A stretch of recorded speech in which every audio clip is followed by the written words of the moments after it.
Emikolo gy'okutikira abayizi 1,160 ku Muteesa I Royal University gibadde ku ssettendekero ono mu Kirumbe Masaka. Omugenyi omukulu abadde Katikkiro Peter Mayiga era nga basookedde mu kusimba nnyiriri.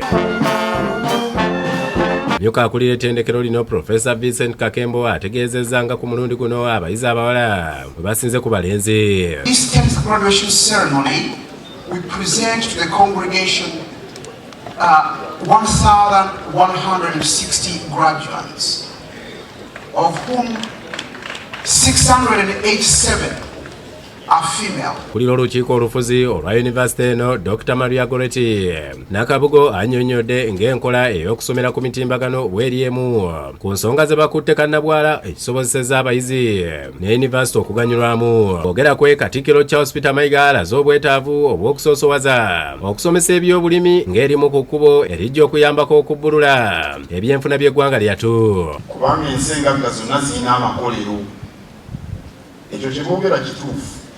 Naye amakolero galina kwesigamizibwa ku bintu bye tulinamu engizo. Singa tutandika amakolero nga geesigamiziddwa ku byabulimi ate nga kisoboka, ebyo gye tujja okuva. N'ensi endala nnyingi zaakola bwezi kye tugambe nga South Korea.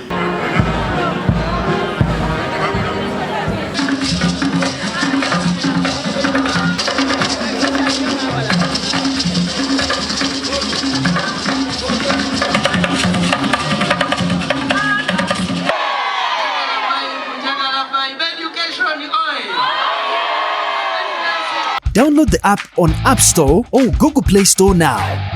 Vision Digital Experience, the future of media.